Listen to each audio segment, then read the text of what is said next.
Tottenham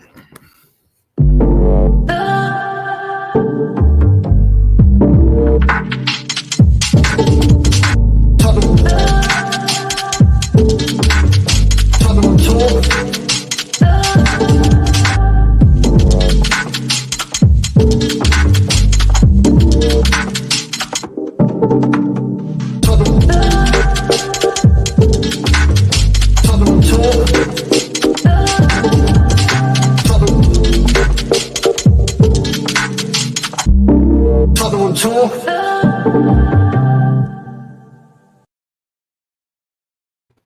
It's a Spurs podcast with the two Brians featuring Phil Latesse and it is one Tottenham On Tour. Welcome to the channel, everybody. Very happy to be here. I'm going to bring in our special guest, Phil. Let's say hello to you first. How are you, sir? Good to see you. Good to have you on the channel. Thank you. Yeah, first time on here, so looking forward to it. Got some great content tonight, so yeah, raring to go. Fantastic stuff. And of course, my partner in crime, Mr. Brian Daigle. How are you, sir? I'm good, sir. I'm good. It's starting to get very cold here in Toronto, or cooler, should we say? Cold and dark. Cold and dark. I was just talking to Phil just backstage about. He's like, "Oh, it's funny. You guys are. It's like afternoon and sunny," and I'm like, "No, it's not. It's 5 o'clock and depressing and cold here." And what I will say is, I've seen the snow that's just an hour outside Toronto, and you know it's making its way. It's just a case of yeah, we'll get a bit of it. We'll get a bit of it this weekend, I think, probably. Correct. Well, I saw in my Facebook memories today. I do this every year. I do a picture on the first day where you can't see any grass on the ground because it's covered in snow, and I'm like, "Goodbye, grass. See you in April." And basically, I did that 3 years ago today for that year, so it's a little bit later than normal, but you know it's coming. You know it's coming, yeah, for sure. You're a little north of the city, a little north of downtown, so you experience Canadian weather worse than I do. I mean, I live downtown. We rarely get any snow down here, and that's kind of nice, but we still get freaking cold. So. Look for that. So before we get into what we're going to discuss, all things Spurs today, Brian, you wanted to discuss a couple things that. I just want to address a couple of things. Anyone that follows me on Twitter would have seen quite a bit of activity today, out of the blue, for a tweet that I pinned on my social media on June the 4th, and it was a song about Levy, and I used the word parasite. Now, I'm Jewish. Proud to be Jewish, never hide from the fact that I'm Jewish, and got a couple when I first did it, and then today I woke up to about 16 messages from one person. I'm not going to dignify them by giving them their names, of just spouting absolute poison, saying that I'm anti-Semitic. The word parasite is an anti-Semitic word. You're condoning fascism and racism in football. Now, anyone that knows me, for sure, certainly knows I'm not a racist. I absolutely despise racism of all kinds and of all forms. And I have sung that song in front of my family, in front of Grandpa from We Are Tottenham TV, in front of Holocaust survivors, in front of hundreds and thousands of Jews, and no one has come up to me and mentioned this word parasite. I understand it does have some racist terms, but if you look it up in the dictionary, it wasn't founded by Hitler or anyone like that. And people that know me will know that it's not said in a racist form. So this guy today has gone absolutely batshit crazy. And like I said, it's not racist. I'm certainly not trying to be anti-Semitic to myself. Let's put it that way. So I just want to nip that one in the bud, and then there's just one other troll who he just appears every so often. I'm sure other people see him, and he just pipes up every single time when he feels that there's something to bitch and moan about. This guy has been asked by countless amount of people to come on and have his say because he's pro-Levy, and he gives it all the big un, saying he'll come on, and then at the last minute comes up with an excuse not to, yet gives it all the big un. And I've said to him, come on the channel at any time. I'll speak as calmly as this, but always goes missing. So just to these people, first of all, I'm not a racist, and I think everyone knows that. And second of all, this particular person, and you know who you are because I know you will be watching, feel free to come on the show and have your say, and we can have it out once for all rather than ducking and diving in and out of tweets whenever you feel like it, under a fake name, fake picture. You're the kind of people that give Twitter a bad name, and that's all I've got to say about it. Just grow up. Yeah, it's a bit frustrating. I mean, this is the nature of the internet sometimes, and keyboard warriors and people who think they have something to say that don't really offer anything to the world. So, yeah, I'm glad you didn't mention their names because again, giving them a voice is not they don't deserve it. They're basically useless.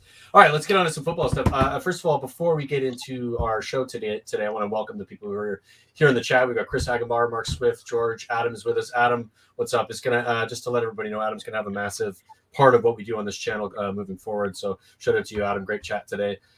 Captain Jess is with us as well. And of course, anybody else who's joining, hop in. Looking forward to the chat. And let's get into it a little bit. It's International Week. First, I'll start with you, Phil. What are your thoughts on International Week? Do you despise it? Do you care about England, or what's your situation there with England? I care about it when we get to the summer tournaments, but the qualifying is just it's all set up for the big nations to make it, so it feels pointless. I mean, yeah, England won 10-0 yesterday, but it's not. It's just a pointless match. You know you're going to win. You spend more time being worried of whether anyone's going to get injured. So you're forever looking at your players. So like you say tonight, Ben Davies and Rodon, yeah, they were right. Last night, Kane, but that's it. It just, and I guess this season. We brought Conte in, he's had his one game and then suddenly they're away. You wanted that momentum. And I know it's the club's fault, but you wanted that momentum where basically everyone's away for 2 weeks and you almost had another pre-season. So it's for me, it feels that it's disrupted, but maybe the ones that are staying behind have been worked like dogs, which hopefully that's happened. Yeah, that's the wish. And like we were just chatting about before, Phil, as well. And Brian, I'll come to you on this one. They had a regiment, right? That they're not just the ones who stayed at home and were training with Conte, but the ones who were traveling. They were given extra work. Do you think they did it? I hope they did it. There's nobody that's tracking them, but you know who's going to know if they didn't. Of course, I mean, dig them out, right? With this international break, I am actually the opposite. I'm delighted that this came because Kane would have gone away over the last few international breaks, knowing his situation, seeing all the other players, and then obviously having a manager that they didn't respect or didn't. Whereas this time he was going away thinking, do you know what? The joke stopped because we've got Conte. And do you know what? I've got sick and tired of waiting for Kane to appear and Kane to show up and Kane to do it consistently. And if there were 2 games in world or club football where I would have wanted Harry Kane to go away, have a couple of games and come back as we know it, you couldn't pick 2 better teams for that than San Marino. San Marino, what is it with that? San Marino and it was Albania. Our manager. It's hard to get it out of your head. The torture that was the time he was with us. And it's kind of like when Ross keeps saying Rachel's name instead of Emily in Friends. I just can't stop saying San Marino instead of San Marino. So he's gone away. Yes, he's smashed different first England player since right to score 4 goals, 2 consecutive hat-tricks, blah, blah, blah. But he's gone away and filled his boots up with 7 goals. And now he comes back on the back of 7 goals, 2 weeks of Conte's regime with the players that haven't travelled, and hopefully it's extra fitness. So he's going to come back as confident as ever because his last England performance was woeful. But so as I think so. I saw a stat now. He scored 17 goals this season, only 1 in the Premier League, which is shocking. Standing, isn't it? But you look at the Conference League, and like we said, these 2 teams. He's going to come back more positive. From what we're hearing, Ndombele's as fit as he's been for whatever. And now that they haven't got an international break till I think it's February or whatever, they've got 2 months of being together. And I think this international break was probably the best thing. A, so Conte could see what he's got, and B, someone like Kane can go and fill his confidence up with basically everything he hits turns to goals, and hopefully that will carry on Sunday. Yeah, I guess that was what we chatted about on Friday, Brian, when we were talking about on the 2 brands. We were talking about this international break, despite it being interruptive and sort of intrusive to a new manager coming in. There's also something that's positive about it because form especially for Harry Kane in particular, which is what you just mentioned, is something that he's just desperately needed. He needs to get back in form and start scoring again. He's done that. And of course, yes, it is against lower sides, and he's going to have to be much better in the Premier League, like as you just stated as well, with one goal in the Premier League and the rest of them, whatever number in various other competitions. He hasn't been playing up to the level in the Premier League that he needs to be. But I do think it's good for him. I think any striker, any player who's used to scoring goals, if they get on the score sheet again, that's going to get them going. And so coming back to a team with Conte as manager, with hopefully motivation to play for the club again, we'll start to see that Harry Kane we know and love. Just want to go through a couple comments before we get on to. I just want to say hi to Bob Spur. What's up, Bobby? Shout out to you. Thanks for being here. And Amir Sarters here is with us as well. Jimmy Gitt. Jimmy Gitt's with us as well. Sean Snow. Sean, what's up, brother? Good to see you, mate. Saraf Pathak. Sorry if I've said that incorrectly. Probably did have. I apologize for butchering your name. Hope I did okay. Sean Snow says, just a quick one on this, because I just want to respond to this. Paratici is a bad hire. Change my mind. I think I can change it in 2 words. Antonio Conte. I mean, it literally, you don't have to say anything else. Conte is not here without him. Conte is arguably the top 3 managers in the world. And he obviously trusts, he trusts in Paratici, doesn't he? Because we know full well, whereas, this time last year, they'd be thinking, I've got about 8 weeks before I need to think about the transfers. Yeah. I would suspect he's probably a long way down the line with the transfers, and you would hope they're going to be announced early. There's the whole football side of the club feels it's in a better place, and Paratici may have a little bit to prove, but at the moment, I would say the 4 words: Christian Romero, Antonio Conte. End of conversation. If that's all he ever did, it's enough, right? It's more than Steve Hitchens done in 5 years or whatever he's been. Just to touch on that as well, I was watching before we came on, and I advise people to watch it after we've been on. I was just watching the incredible Maddie Hayes. Yeah, it was a good show from Maddie Hayes, who's got another Italian journalist on talking about that relationship of Conte and Paratici, and there is some fascinating stuff in there. And let's just hope, obviously, that nucleus can work at Tottenham, because I learned some new things there. And I didn't think Paratici was the right person at the time, because obviously the type of transfers he deals with. But we will see in January with the transfer budget and who comes in, if he's been authorised to do what he does, and if he gets the players in that we're thinking, it's all down to him, no one else. Yeah, for sure. Sean has got a response for us. He says 2 words: Juve's decline. I don't know that you can blame that on Paratici. I think maybe he's partially to blame. Maybe there's a lot of things within a club that can affect things, and what happens, especially if they've been there for long term. I think he'd been there for ages when things started to decline. And that wasn't with Conte as well. And Conte had left. Yeah, so there's a bunch of other things involved in that. So Sean, I love you, buddy, but I think you're wrong in this case. But we'll see. I mean, hopefully you are. And I think you would probably be pretty happy if you turned out to be wrong. I think that'd be a positive thing. Mark Swift is with us as well. I think we've gone through the comments. You missed John Fitzpatrick, who is a huge fan of ours and has followed us everywhere. So a big thank you to John. Always a pleasure, my man. All right, well, we got a comment here from Bob Spurs. Taking on the international break. Bergwijn was man of the match tonight. Helped Holland through another player who has hopefully gained from the international break. What are your thoughts on Phil on Bergwijn? Has he just not gotten the proper chance? Does he just need the arm around him from like a Conte type manager to see him at his best?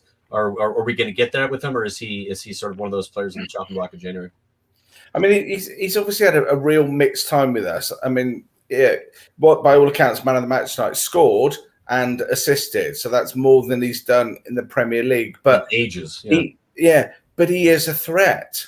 And whether he is one of these, he's a confidence player. But you would suggest if Conte picks him and backs him, I can only see him going from strength to strength. There's a definite talent there. He's got a great shot on him. That I know it was only a brief bit, but that bit of skill he did against Wolves was just it's outrageous, and it's just been glossed over.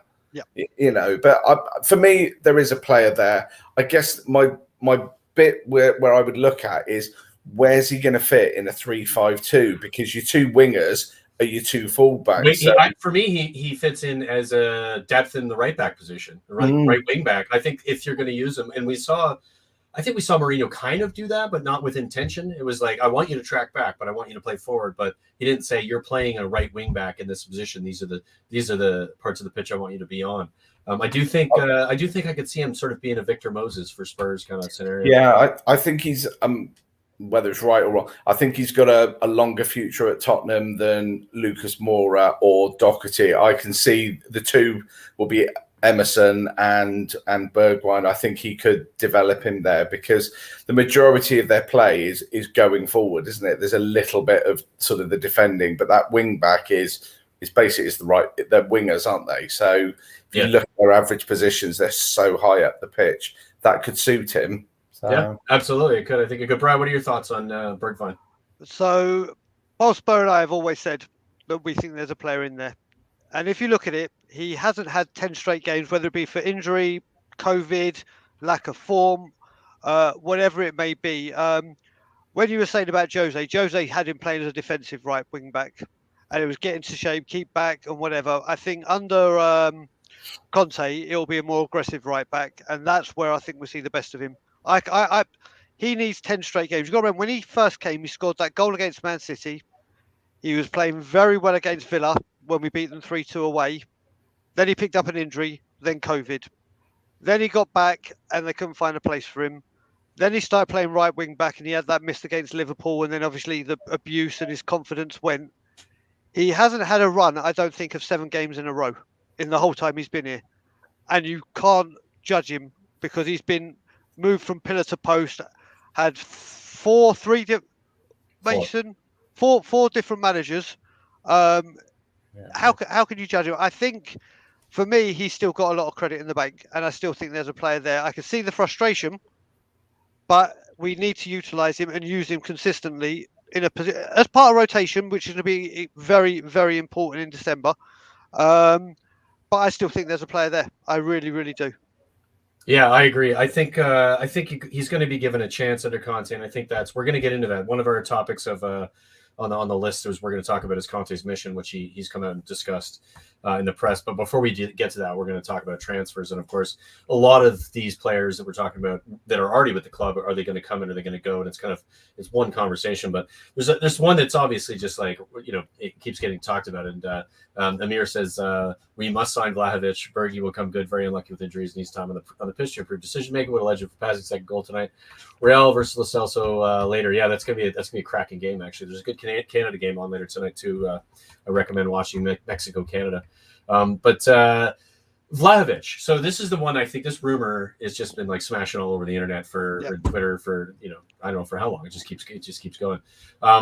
I'll start with you, Phil. Vlahovic, what do you know about him? Is he well, my understanding is he's a bit of a penalty merchant. I think he's got 12 goals this season, 8 of them are from the spot. So he's not this like the goal scorer that everybody's kind of making him out to be. Do you know anything about Vlahovic? What are your thoughts on him? Very little. I've watched a little bit. What I do know, he's a big, bulky lad. Very athletic. Very athletic, and a lot bigger than I think people give him sort of credit for. He's a proper poacher, so he's in and around the box.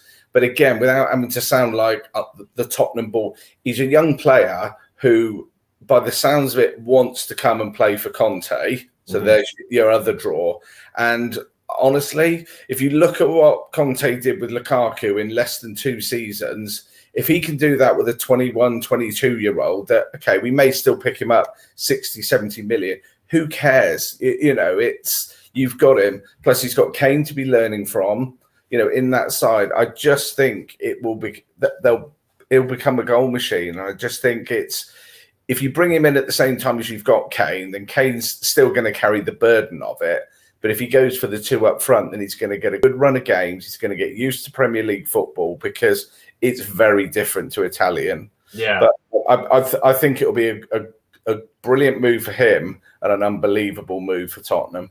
Yeah, Kane and Son get a rest if you bring in a player like that as well. And he's a player who's physical enough, who can play a lot of games and manage it. At 21 years old, he's a young player, so he has the he has the ability to play a lot. So I think I like him. I think I'm a little bit concerned about like putting everything on him. Hopefully Kane doesn't go in January, which I don't think he will now that we know Conte is with us. I don't think he'll be going. Yeah. Yeah, for sure. And Brian, I know your love for Vlahovic. We've chatted about this a few times, but do you want to add anything to the chat? Well, yeah, I mean, it took me ages to learn his name. I used to have to get Jack to say it. So based on that, I just want us to. We've been sign talking him about anyway. that long since like back in the day. It was from last summer. So yeah. Jack speaks about him very highly, and obviously Jack knows his European football very, very well. And what's doing it for me is showing his mentality, because he said, "I'm not signing a contract. I'm not staying," but he's still giving 100% commitment. Turn it up, not kicking his toys out of the pram, which for a 21-year-old speaks volumes. It's an impressive attitude, I think. Yeah, for sure. And if we get this guy, this is the first time where Kane has genuine competition. I keep referring back to what Jota's done for Liverpool, just that one signing to freshen and keep people on their toes. This guy at 21 years old is a beast. And obviously we have this Conte factor now. And we have to cash in on it. For me, he is option.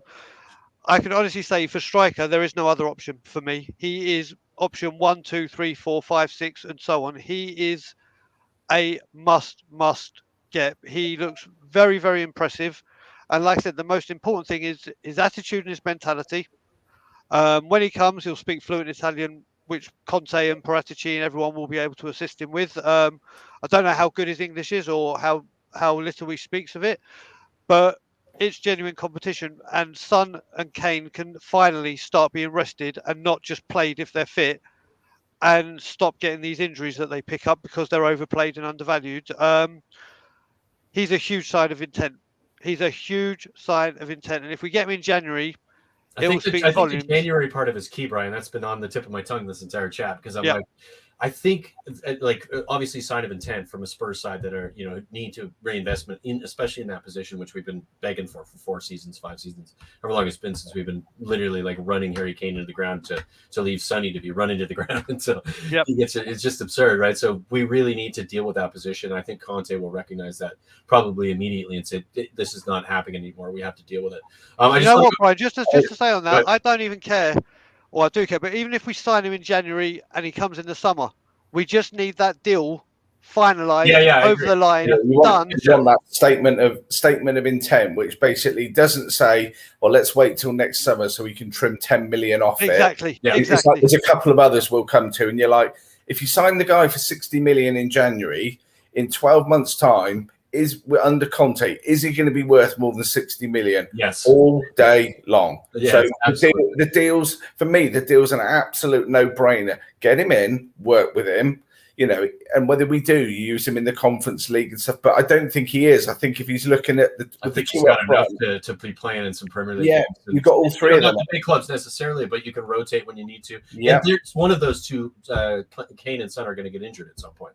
And you need a player who can come in and properly fill those boots. Well, there's talk of Son having to go and do his more national service. I've seen that as well. So we need someone in case it does. A few comments I want to get to here because some of them are hilarious, and I'm going to start with Aaron Dubb.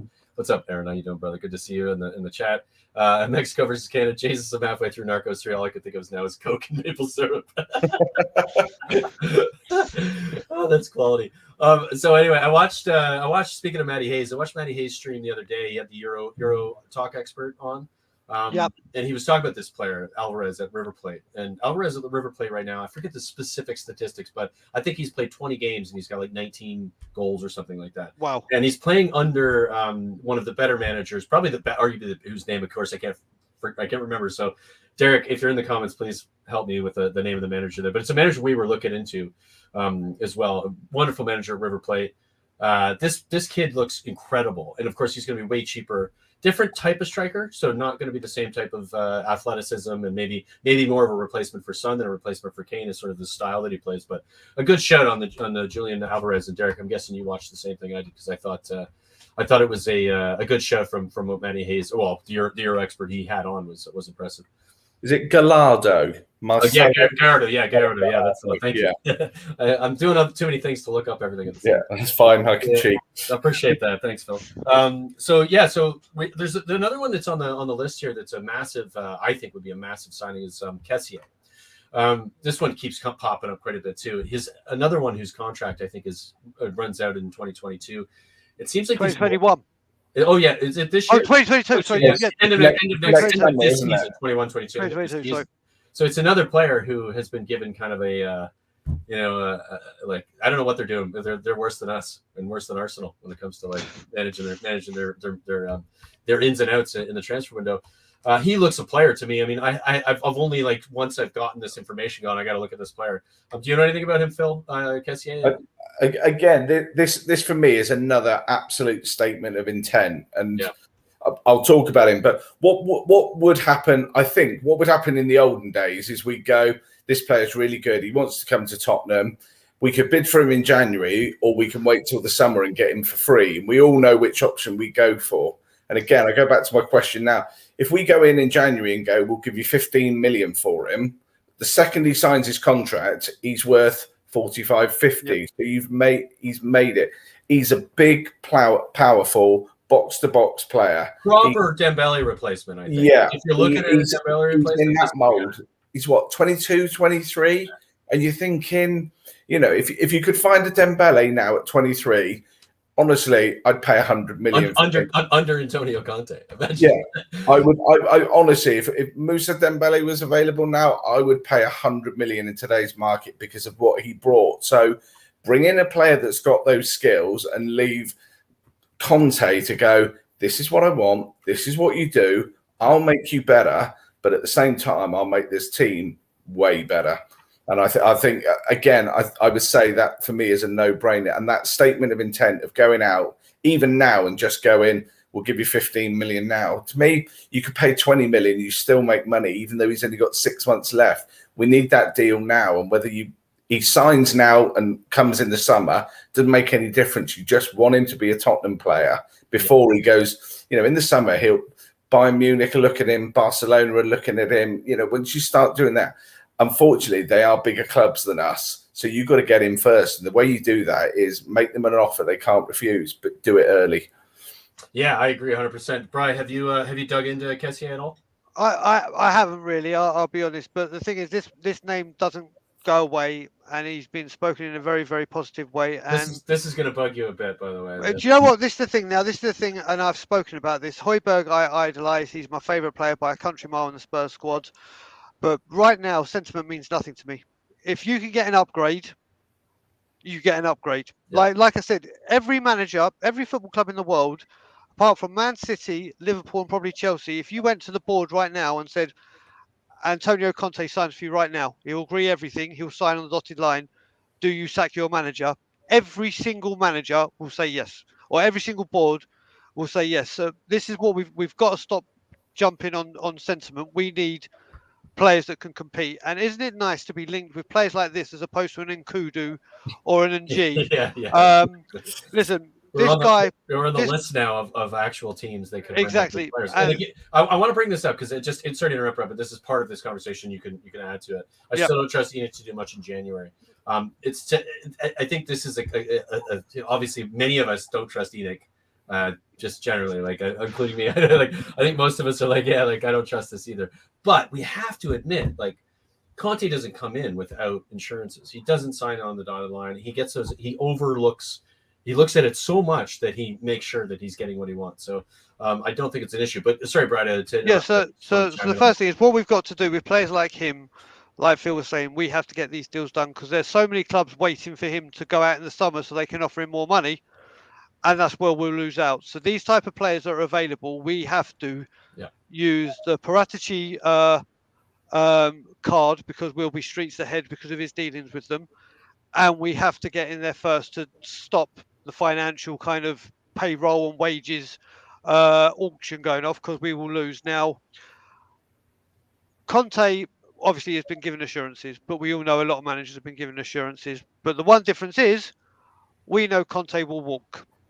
We know he will walk. Now, I am scared that I'm going to say this, but I actually think in January we're going to have big issues. I think the summer we may go big, but in January there's too many. It's the hardest window, and because it's the hardest, they wanted more money, and because of this and because of this, and then this is where things like this, where the potential 400 million that we could spend, not saying we have it, but we could potentially spend without breaking FFP. This is the bit that gets me. Not that we've got that amount, the fact that we're losing out on deals over, oh, we wouldn't pay the extra couple of million, or that's where I start to get wound up. Now, we all know January is notoriously hard, but we are in a position right here, right now, where because of the horrific way this club has been run, we have been backed into this situation. If we had had a Skriniar and a Fernandes, just picking those two, we wouldn't need to go big looking for a creative midfielder. We wouldn't have to think about a centre-back partner for Romero because it would all be there. We wouldn't have Rodon not getting into all these squads with all these managers because Skriniar would be a starter. So January is a big problem because obviously the way that market is. But if Conte and Paratici have been given the insurances, put it this way, if we end up with a striker and it's not a Vlahovic or anywhere near the standard of a Vlahovic, you know what's happening. And then come February the 1st, if the window shuts and we've bought bodies in, but they're not of the quality that you know Conte wants, then he'll leave. He'll just be like, fuck off. We'll be looking for a new manager. And this is, I for one do not trust Levy, Enoch by anything, but I think that I've never been so pleased to lose a game like I did against Man U. Not at that point. El Sakico was like in the 48 hours afterwards, because Conte, he didn't need to work. He didn't need to be at Tottenham, but Tottenham need Antonio Conte. Exactly. And I just think as much as he's going to do it through gritted teeth and everything, I just want Levy to go and run the business side and leave the football side to Paratici, including the fees, the negotiations, and all that stuff. Because do you know what? Let Levy go and do what he's best at. He's not a football person, and I think that's where you might get like your Kessie. I think Paratici would go in and go, "We'll give you 15. We can pick him up for free in the summer, but let's give you 15." And AC probably go, "Do you know what? Yeah, all right." Whereas if it was the other way round, we might negotiate for 3 million.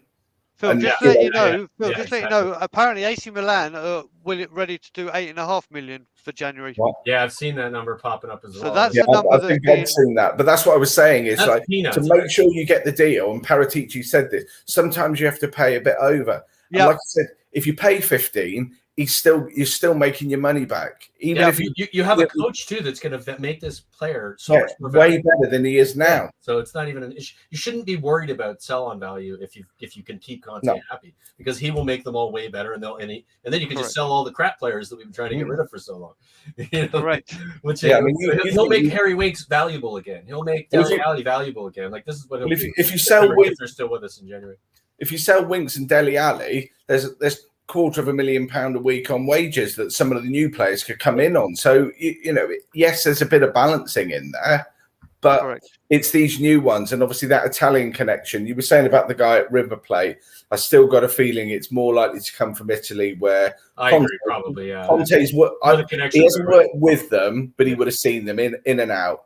And Paratici would know everything, who to speak to at the club, how to negotiate, what to do. Absolutely. I'm just curious, guys. Did you see the behind the scenes video with Conte talking to Levy? Because there's that moment where they're sitting at the table together. I think it's in the lunchroom at the training ground, and Conte's reading out the coaches that he wants. My brother, he plays the videos. And the white sheep look on Levy's face, just going, okay.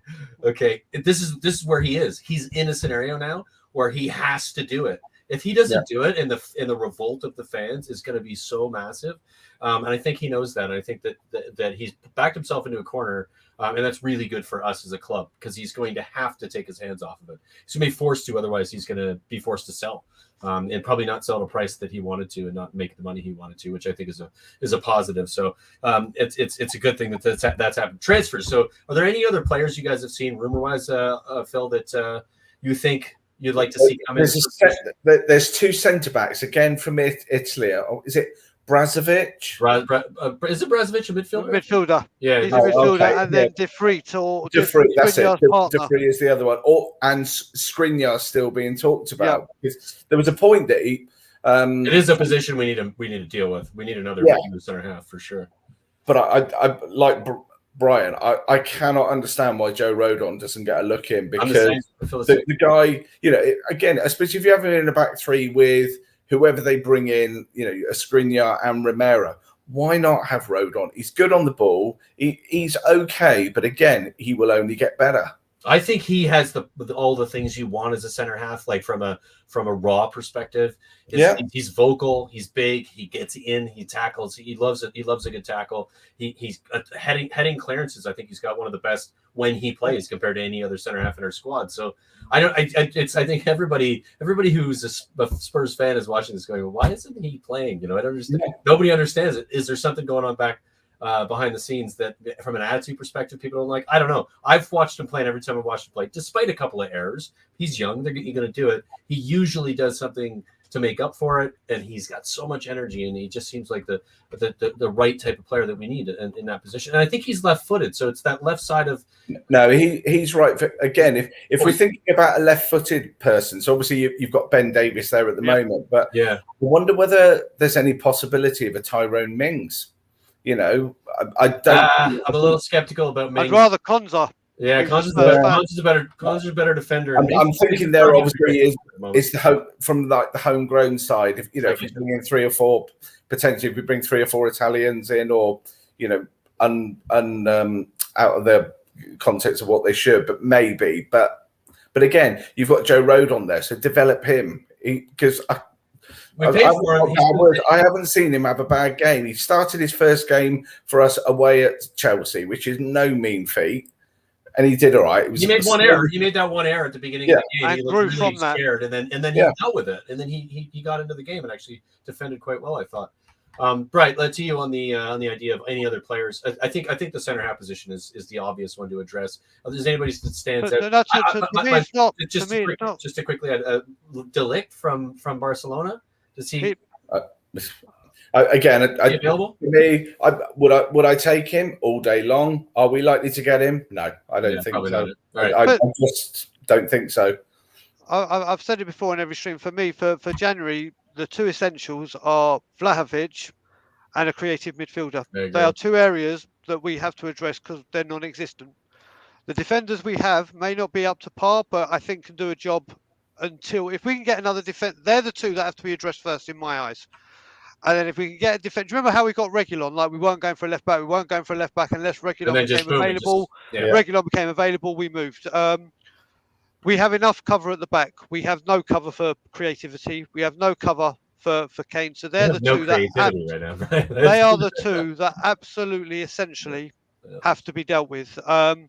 Like even a Van de Beek from Man U, I'll take on loan. I would take on loan in a heartbeat. But they're the areas we need to address. And I think we're seeing, going back to Rodon, I think over December and now, I think you're going to see him, like maybe in the West Ham Carabao Cup game, maybe in a couple of the Conference League games, because now, up until mid-January, it's all about game management, and he's got to be careful with the lack of depth we have. And they're all going to get a chance, right? And which we'll get into is our next topic. But before we do that, I just want to welcome some people into the comments that have joined us. Aaron Dubb, whose question we just had up. Bob Spur, of course. Sean Welburn's with us as well. Sean, good to see you, brother. Eugene, what's up, brother? Good to see you as well. Everybody who's here, thanks for being here, folks. It's an absolute pleasure to have you on the channel, and loving the chat. So the next topic of conversation, Brian, I'll start with you, Brian. So Conte's mission, I don't know if you've seen this come out in the media today, and I saw somebody speaking. I think it might have been Matty Hayes again was speaking about it. But essentially what he said, and of course he said this, but he said it in a bit more detail today, was that he's going to give every player an opportunity to show what they have and to see if he can fit them into the squad or not. Yeah. There's obviously particular players that we want to see go, but let's talk about what do you like. For instance, I think Harry Winks is probably going to play this weekend against Leeds because there's going to be no Skip because of a card, and he's probably going to fill in for him in that position. Does Harry Winks get a look in? Does Dele Alli get a look in? Are we going to see these players?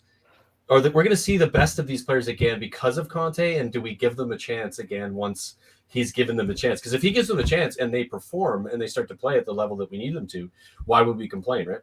So Dele Alli's been on the bench twice and hasn't come on twice. Yeah. I really don't think he's put Winks on. He's going to give everyone a chance, and we all know Dele will do something good for a few games and then revert back to type. Everyone knows my feelings on Dele Alli. I can't even bother to speak about him. Gone. See you later. Goodbye. Enough of your attitude. Piss off. Done. If he wants to give, who am I to say? If Antonio Conte wants to give everyone a chance, let him give everyone a chance. We know how we feel about these players, and a lot of these players were very, very quick to slate, and they're scapegoats. Davies did well against Everton. Dyer did well against Everton. We kept our first clean sheet in the Premier League since the opening 3 games of the season. So you want to hear that from a manager. You want to hear it. Do I think they're good enough? No. But if Conte can get a tune out of them, look what he did for Victor Moses. Look what he did for Ashley Young at Inter. Look what he has a very good CV of bringing some players back from the dead. Do I think he could do it with miracles with all of the Spurs? Hell no. But until we address the squad in depth or strength in depth, he has no option. He has absolutely no choice whatsoever but to play what we've got. I agree with you. I think Winks will play because of Skip's suspension. I don't know how fit Højbjerg is because obviously he picked up a knock. I know he didn't play in the second game, but we'll see how he comes back. But yeah, I like I said, when it comes to Sean Stowe's just mentioned Doherty because at right wing back now we know how pathetic he's been. But we're now going to play in a formation that suits him, so he has no more excuses. That's it, right? And he's also played well for Ireland on international duty. Now that doesn't necessarily translate, right? Of course it doesn't. Listen, but he's had a shocking Spurs career. There's no getting away from it, and we have to deal with what we've got. Yeah. I think if anyone's going to come out of this from the last chance saloon with maybe another chance, it's Harry Winks. Don't like to say it. Just to bring up Derek's question, and I'm glad you said that because that it's literally what he's saying. Who do the panel think will be the surprise? Is that a surprise for you, Brian? Yeah. Yeah. Yeah, it will be. He will be the surprise for me because he started off well with Poch, and then it's just been the odd game here, the odd game there. This is injury, really. Injury's kind of screwed him. He hasn't really played well since it. And who knows? I mean, if I think the one surprise player that may get out of the last chance saloon and get another go will be Winksley for me. Yeah, Phil, what's your thoughts on this? Overall thoughts on Conte's mission and value? Yeah, I mean, surprise. He's clearly he's a football man, so he spent 2 years in England. So he'll know full well from those 2 years in England what's going on at Tottenham and what's going on at the clubs around him. So he would know who the problem players are. And, we're talking the standard, Winks, Ali, for me, Davis. As much as I personally, I wouldn't agree for him to give any of them a chance, but I have to trust what he does. He's got way more football knowledge than me. I know my football, but he's on a different level. So if he decides he's going to give Dele Alli a chance and Dele Alli can get back to the player he was a few years ago, then unfortunately I've got to stand by it. Do I think it'll happen? Not a chance. I think people like your Winks and Ali, there is more to it than just their football or their non-commitment. I think it's the whole devil side in them in the dressing room, and this little story sort of starting to come out, and you're thinking he just won't tolerate any of that nonsense. Whereas, unfortunately, I think Poch did, Mourinho did to some extent. I'm going to differ. So I do think Winks may get a little bit of a chance, but it is. Again, he's not good enough to sustain it. He might play on Sunday and he might have a blinder against Leeds. But when we come to 1st of January, when you reflect on the whole of December, it's just not going to be anywhere near. For me, the only one I think out of that would possibly be Ben Davis because he plays a little bit similar to where he does, but he's then got great cover with 2 centre-backs next to him. But utility player, right? Like he's not the system, and that's sometimes what's good for the system is more important than maybe their attributes, the specific attributes they might have, right? Yeah. As for Matt Doherty, if he says he's going to give him a chance, I think you got more chance giving a kiss of life to a piece of fish on the fish counter than him resurrecting. I can't even say resurrecting his Tottenham career because he hasn't had one.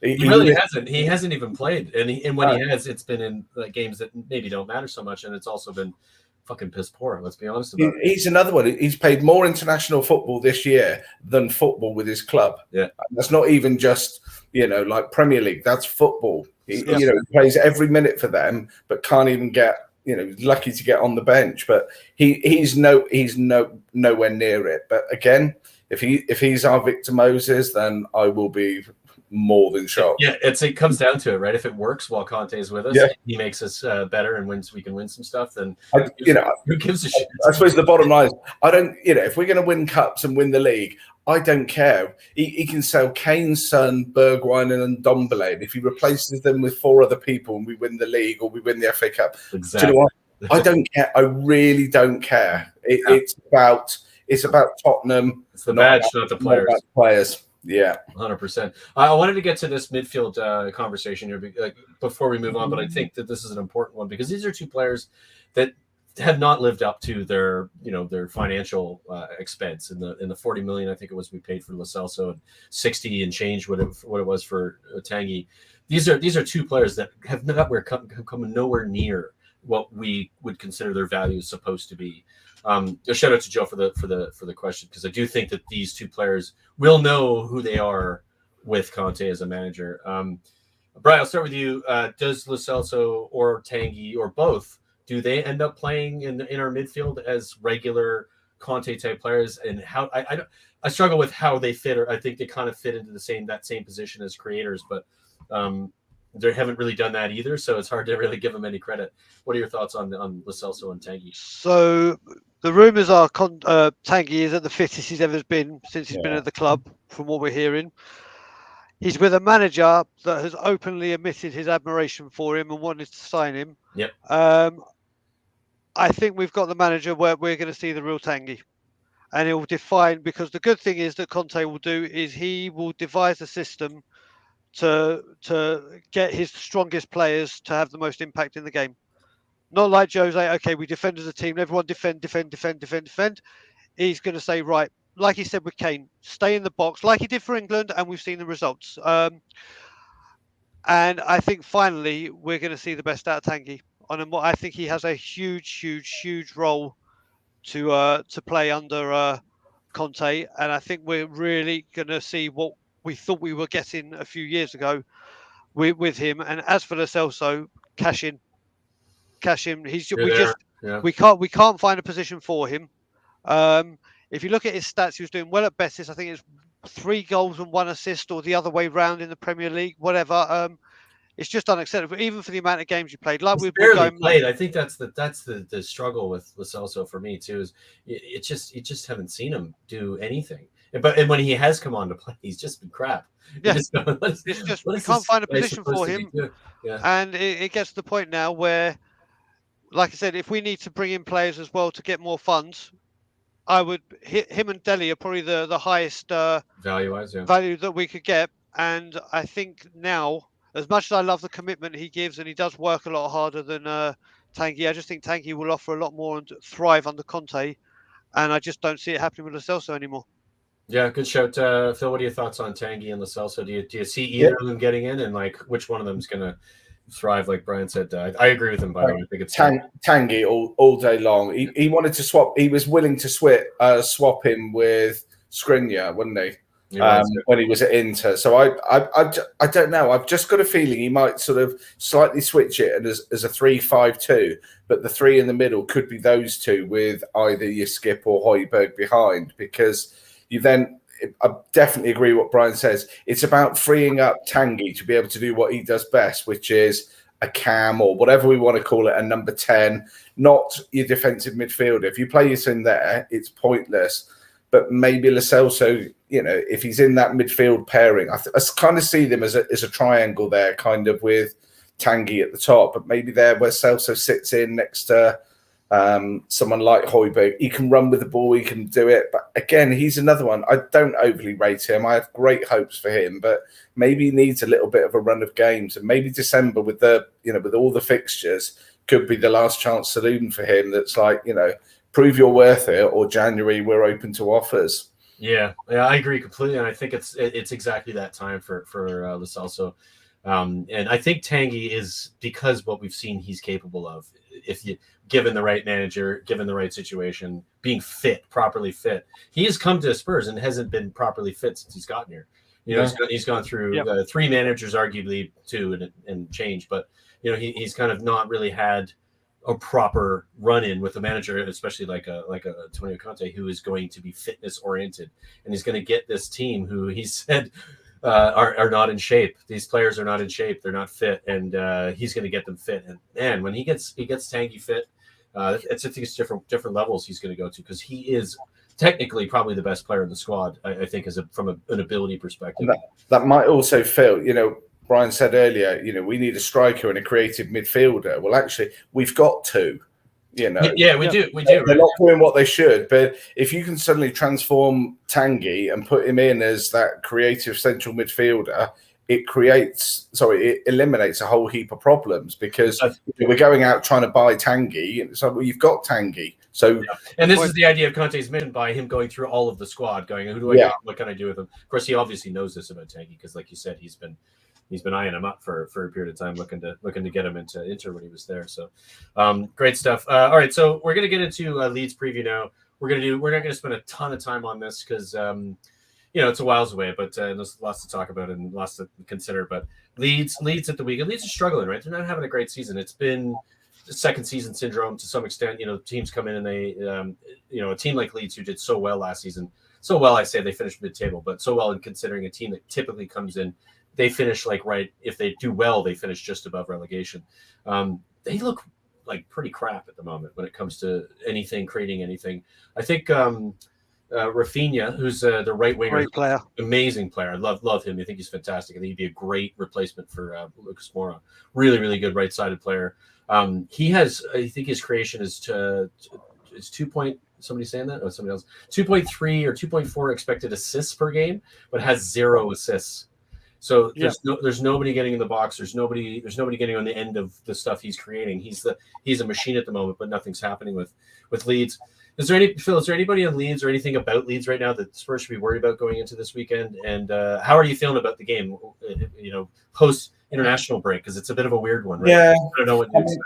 Obviously, you're fortunate that they generally finished a little bit earlier than normal. So the England team would be back today. I think looking at it, it's only Wales that. So you got Ben Davies and Rodon that would be back sort of by tomorrow. So they've still got another good 4 or 5 days to work on it. Leeds shouldn't pose us any problems. I mean, Everton defensive, for their attacking or for us defensively, they didn't really pose us any problems. We never looked, that they were likely to score. Where we were lacking was going forward. But then you flipped. He's had 2 weeks with Tanguy, and obviously it's that. I keep reading the same that you keep saying, that he looks the fittest he's ever looked. So I don't see it. We breezed past them last year at 3-0. We kind of went 3-0 up and then almost took your foot off the gas and went game was over. But what I'm hoping is that before long, the system's going to kick in and Tottenham are going to proper kick some butt in a game. And I'm really hoping it's this weekend that just gets us through the last game in November before we have the mad December. But you're looking at the next 5 fixtures should be all winnable. So this is the first one. I hear people saying, "Oh, Leeds are this, Leeds are that." They're not a great side at the moment. They're struggling, and there's no way that you're thinking anything other than a Tottenham win. But then this is Tottenham, but it's now Tottenham with Conte, not a different Tottenham. So. Yeah, for sure. I think this is a good point from Adam. Leeds are notorious for being easy to open up. Yeah, I'm really curious to see this, and Brad, we'll get to your thoughts on my last question, but just to add to the conversation, they're a pressing side, right? So Conte is a pressing side. Leeds are a pressing side. The Elsa side of pressing. It'll be interesting to see how, tactically speaking, what Conte does to manage that situation, because we haven't. That we haven't seen that. We haven't seen that in a while. We haven't been a pressing side for some time. So I'm curious, just to add that to the conversation. But what are your thoughts, Brian? Leeds at the weekend. Are you feeling good about it? So I said on Bob Spurs channel before the season, and I made a big claim, and I said I think Leeds are going to suffer with second season syndrome. I really thought and think they're going to struggle big time. And We talked at the beginning, like I said, that I think Harry Kane, there couldn't have been 2 games we could have asked for that were better for him to go and play and get your confidence back than the 2 internationals he's just played. I don't think there's a better team we could have wished for to play in Antonio's first game than Leeds, because they played like Poch did. First game one at way. home, by the way, too. Just shout out to that, because that's gonna, Yep. it's gonna be rocking it. They will play one way and one way only. They will not change. They will not stop. And I called it earlier. I'm going big. I'm thinking we're going to thump them. I'm literally saying 5-6-1. I literally think with the way they would have trained under Conte. We committed to, we've created this season. I literally think that with this game, because Leeds just won't change and they will open up. And if that midfield, like an Ndombele and whoever have been working hard and whatever, and their fitness is back up, they will just go through them like a knife like hot butter. And I can't think of a better game for Conte's home game, and to say, right, after the break and having 2 weeks with this team, now look at us. I don't think you could have picked a better fixture than Leeds at home for that reason. Yeah, I think that's a good shout. I think from a chances created perspective, we've struggled. Obviously, it's it's quite obvious with the statistics, lack of shots on goal. This is an opportunity with a team that presses, that there's going to be space in behind their fullbacks. There's going to be space behind their center halves. We're going to be able to, arguably, if the passing can be good enough, which is the thing we've struggled with, is that final ball into the final third. It's been brutal. It's been, when you see it coming, you're like, oh God, here's a chance, and it's just somebody flubs it, right? So hopefully that's being worked on. I think that's my biggest fear. Go ahead, Phil. I was going to say he could all, I'd be that confident this weekend that he could pick the majority of the team for the players that are left behind. And still, so, the two up front, Mora and Dele Alli. Much as it pains me, but Tanguy and Winks in the middle. I don't think Reguilon didn't go, but Emerson did. But you still got 2 or 3 of the centre backs other than Romero, so you could go for a fully fit side, maybe giving the rest of them a little bit of time away. I don't think he will for 1 minute, but there should still be enough with that team to be able to put 3 or 4 on Leeds. And I think I've got a feeling it's going to happen this weekend. I really do. I love you guys' confidence. I'm going to be a little bit more reserved from a scoreline perspective. I do think we'll put in at least a couple, maybe like a 3-1. I might even think a clean sheet might be in it too, because I do think. I think from a defensive perspective, and this is something I've liked under Conte in that Everton game. Yeah, it was a finished goalless, but the resilience from the back, it's like you got to start there. You have to build teams from the back. Yes, we didn't create as many chances as we'd like. We created more chances. Now they weren't on shots on goal, but they were much better quality chances, hitting the post and some other moments where you thought, had that final ball been much better, we would have been much better. So. I think the clean sheet's probably in order there, and I'd say like a 3-0 Spurs is probably a bit more realistic. As much as I'm with Brian, we'll see. I want to see him smash 6 against them, because who doesn't, right? I mean, Harry Kane 3 hat. Imagine he gets 3 hat tricks in 3 games in a row. A hat trick of a hat tricks. Is that not a? That's got to be another record he'd be breaking if that happens. Well, if there's any man that can break it, would be him.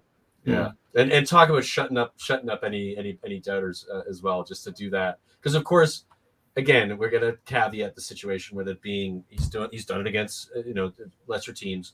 I do think he'll be up for it, very very up for it with Spurs, and I think coming with that, Conte is going to be like that. I'm glad you did what you did on international break. Now let's go show it in the Premier League. So looking forward to that. Did you have, Phil? Did you have an actual scoreline prediction, like a number? I'm going to go 4-0. I think clean sheet, because just the way Romero plays, he steps up, the other 2 drop in, but I think we might see a small change in the formation. I think he might go for the three like midfielders in the middle there, but I'm going to go Tanguy to start as well. But yeah, I think 4-0 I'm going for this weekend. I'm hoping it's just going to be rocking and it starts the momentum going, because it's what we need. Yeah, 100%. Sean Snow is controversial in the comments. I just want to get his comments here. We're Kane apologists, apparently. That's in the chat as well. Yeah. It's been an ongoing conversation. He says sell Kane, buy Vlahovic. I just want to say, Sean, I don't think we're necessarily Kane apologists. I think more than anything, we know what he's capable of. He literally just did it last season with a really shit team. And a manager who wasn't playing really great football. He scored the most goals. He got the most assists. That was 1 season ago. That doesn't go away immediately. That goes away under a pretty crap manager with a club who doesn't have their shit together. That's essentially what we saw. This is not going to change. He's going to come in under Conte. We saw what he's done with other strikers at other clubs. Again, not apologetic in any way. This is just reality. We know what he's capable of. He's actually in his peak. Let me just quick. Okay. He wanted to leave because he wanted to go somewhere at his peak and perform and score the most goals he possibly could. And he knew he was at a squad and at a club who didn't show that ambition. They've now shown it. We'll see a difference. But go ahead, Phil. Add to that. I was just going to say, if on the 1st of January, Tottenham announced that we sold Kane to Man City for 100 million, and we're all like, yeah, we've got all that money. How many goals is he going to score at Man City? Because he's not a poor player. Maybe 40 goals, probably. Yeah. And next season, he could be doing 30 plus in the league, which, so build a system where he can do that at Tottenham. The infrastructure now finally is there. Basically, it feels the last piece of the jigsaw was dropping Conte in rather than all the other rubbish that's gone before him. So, yeah. All right, just one quick thing before we wrap up, because Sean says you aren't addressing my main gripe. Sean, what we're going to do is we're going to get you on our next show. So just we got your contact. We've had you on before, so we'll get you on and we'll talk about this. And we'll have a wee debate about it, because I think getting your understanding your main gripe through a comment section while we're trying to stream isn't easy to understand. And I'd like to understand it. We can have a proper chat, because I think it'd be a lot of fun. And we'll get you on, Sean. So looking forward to that. I want to we're an hour in, guys. I think it's a good time to end it. Sounds good to me, sir. Phil, absolute pleasure. Tottenham Tantrum, tell us a little bit about what's going on with you. Are you making your YouTube debuts? Are you committed to something? What's happening? So yeah, I've kind of joined up with Dermot and on the Tottenham Tantrum Gold, and what we're doing is showing sort of watch-alongs, but for older Tottenham sides. So the games we've watched so far, they've watched the 81 Cup final replay at the weekend. We've done the European Cup Winners' Cup final from 63, because it's just the difference, but it's remembering our past. And obviously then we talk about the fact that, there's not much mention to it and there's not much in the stadium, but it's more looking at this sort of the older Tottenham and, basically our roots. And then the other one, yeah, which is great. It's a really good channel. Obviously, it's up and coming and it's new.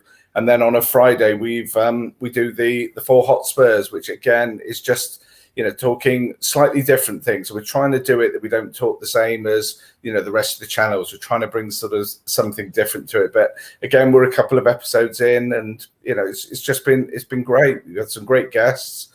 Always on the lookout for some more guests, and that's where we're going. Excellent, Phil. If you could share that with me in a WhatsApp or a message or with Brian, I would like to add it to our description so that people can go check it out with a link. That'd be super helpful. But yeah, thanks for being on, man. It's been a pleasure. We met sort of backstage, and knew you'd be a good guest, and glad to have you. And of course, Brian, my partner in crime, brother. It's always a pleasure. Good to always see a pleasure, brother. Yeah, fantastic always stuff. Always a pleasure. We have maybe an off week for the two Brians. It could happen. I'm going to be going away for the weekend. I need it. Everybody needs it. So the two Brians could happen while I'm away. We've done this before, so there's possibility I'll be taking my gear. We'll let you know, everybody, to tune in on that. And if not, we will definitely be doing a post show next week. And Sean Snow is going to be coming on at some point, because I got to chat with him about what we were just discussing. Also, I'm going to be at our pub, the Scotland Yard, so I'm going to be doing a lot of recording and interviews and stuff there. So there'll be a lot of pre-recorded content that we'll load up. So there will be content of the Leeds game. Just not sure if we're doing any lives. For sure. And a massive shout out to our partner in crime, Odera Facera. They're a Facebook group who we've teamed up with, who have like 17,000 people in their group. I recommend going and checking it out on Facebook. Wonderful group. Derek and Elaine doing really cool stuff. So shout out to those guys as well. Hopefully, if you are here from the post coming from there, we'd like to get you on. We're going to be doing a regular show with them the first Monday of every month, starting December 6th. So tune into that. We'll have Daryl and Elaine, Daryl and Elaine on for the first show, and then we're going to bring in people from that group to join us and to chat all things Tottenham and whatever's going on that week. So shout out to those guys as well, and it's an absolute pleasure. Thanks for watching. Thanks for everybody in the comments. Thanks for the discussions, the arguments, and all the other fun stuff that goes on. It's been an absolute pleasure, and we'll see you soon. Cheers.